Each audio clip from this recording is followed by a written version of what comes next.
Ini lembu dan lembu menjalankan proses respirasi. Jadinya, lembu akan menjalankan proses penyah tinjaan. Oleh itu, najis lembu akan membebaskan gas karbon dioksida.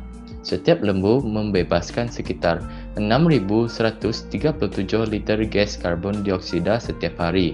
Sebagai contoh, penternakan dapat menyebabkan perubahan iklim kerana penternakan melibatkan kawanan lembu dalam jumlah yang banyak. Jadi, bolehkah anda bayangkan betapa banyaknya gas karbon dioksida dibebaskan ke atmosfera? Oleh itu, ayolah kita mempelajari untuk mengambil tindakan secara global terhadap perubahan iklim dengan teknologi hijau. Apakah yang dimaksudkan dengan perubahan iklim? Perubahan iklim merujuk kepada perubahan jangka panjang, biasanya beberapa dekad atau lebih, dalam corak cuaca global atau serantau atau negara yang disebabkan oleh faktor semula jadi atau aktiviti manusia. Persoalannya, bagaimanakah teknologi hijau dapat menangani masalah perubahan iklim? Teknologi hijau memainkan peranan penting dalam menangani perubahan iklim. Salah satu caranya ialah dengan mengurangkan pelepasan gas rumah hijau. Ini dapat dicapai melalui penggunaan tenaga boleh diperbaharui seperti solar dan angin yang tidak menghasilkan karbon dioksida. Selain itu, teknologi hijau juga meningkatkan kecekapan tenaga. Peralatan moden yang menjimatkan tenaga seperti lampu LED dan sistem penyejukan cekap tenaga membantu mengurangkan penggunaan elektrik dan seterusnya mengurangkan pencemaran. Akhir sekali, teknologi hijau digunakan untuk memulihkan ekosistem yang terjejas. Contohnya, projek penanaman semula hutan menggunakan teknik pemulihan tanah yang lestari dan sistem pengairan pintar untuk mengembalikan semula habitat semula jadi.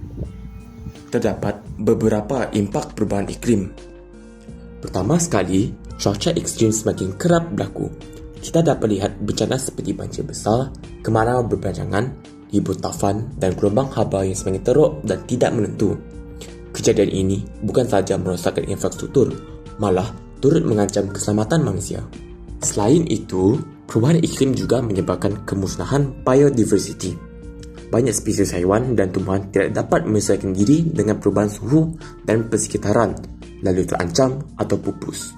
Rantai makanan pula terganggu dan keseimbangan ekosistem mula runtuh.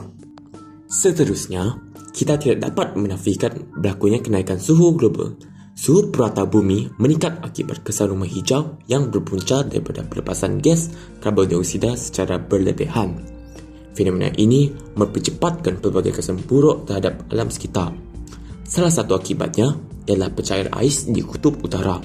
Lapisan ais yang dahulunya tebal kini semakin menipis dan mencair dengan cepat. Ini bukan sahaja menjejaskan habitat haiwan seperti burung kutub, malah menyumbang kepada kenaikan arus laut global yang mengancam kawasan pesisir dan negara pulau. Bukan itu sahaja, perubahan iklim turut memberi gangguan kepada sektor pertanian dan sumber makanan. Tanah menjadi kurang subur, musim tanaman berubah dan hasil pertanian merosot. Ini boleh membawa kepada kekurangan makanan dan inflasi harga barangan asas. Perubahan iklim berpunca daripada beberapa faktor utama yang dilakukan oleh manusia sendiri. Faktor terbesar ialah pembakaran bahan api fosil seperti arang batu, minyak dan gas yang menyumbang sebanyak 54% kepada pencemaran karbon dioksida. Aktiviti ini berlaku dalam pengangkutan, penjanaan elektrik dan penggunaan tenaga harian kita. Seterusnya ialah disebabkan oleh aktiviti penyahutanan, iaitu aktiviti pembalakan dan penebangan hutan yang menyumbang sebanyak 18%. Apabila pokok ditebang, kemampuan bumi menyerap karbon dioksida semakin berkurangan. Aktiviti industri dan pembuatan turut menyumbang kepada 17% pelepasan gas rumah hijau. Asap kilang, proses pengeluaran barangan dan penggunaan bahan kimia semuanya mempercepatkan pemanasan global. Akhir sekali, pertanian dan peternakan menyumbang sebanyak 11%. Aktiviti ini menghasilkan gas metana dan nitrous oksida yang lebih berkuasa daripada karbon dioksida. Menangani perubahan iklim memerlukan kerjasama menyeluruh daripada semua pihak, daripada kerajaan, masyarakat hinggalah kepada individu. Setiap peringkat mempunyai tanggungjawab tersendiri dalam menjaga kelestarian alam sekitar. Pihak kerajaan memainkan peranan penting dalam usaha ini. Antara langkah yang boleh diambil ialah menguatkuasakan undang-undang berkaitan alam sekitar. Selain itu, memastikan pembangunan lestari dilaksanakan di setiap peringkat. Akhir sekali, menganjurkan kempen kesedaran. Selain daripada itu, kita sebagai sebuah masyarakat juga boleh mengambil tindakan. Sebagai contoh, menggalakkan aktiviti hijau dalam komuniti, menggunakan media massa seperti media sosial untuk meningkatkan kesedaran dan ilmu mengenai perubahan iklim serta memberi sokongan kepada syarikat dan produk hijau yang mencerah alam dan boleh digital semula. Dari segi individu pula, kita boleh menggunakan teknologi digital bagi mengurangkan penggunaan kertas. Seterusnya, kita juga boleh membawa bekas makanan sendiri untuk membungkus makanan.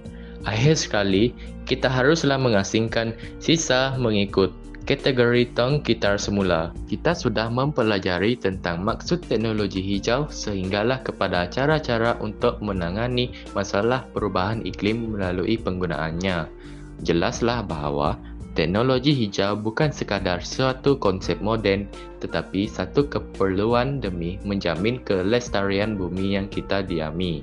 Dengan mengamalkan teknologi hijau, kita bukan sahaja membantu memelihara alam sekitar, malah turut menyumbang kepada pembangunan yang lebih mampan dan seimbang untuk generasi akan datang. Seperti kata pepatah, sedikit-sedikit lama-lama menjadi bukit. Setiap usaha kecil dalam menjaga alam sekitar akan membawa perubahan besar jika dilakukan bersama. Oleh itu, marilah kita menjadi warga yang prihatin dan bertanggungjawab dengan menjadikan teknologi hijau sebagai sebahagian daripada gaya hidup kita. Demi masa depan yang lebih bersih, hijau dan sejahtera, perubahan bermula dengan kita.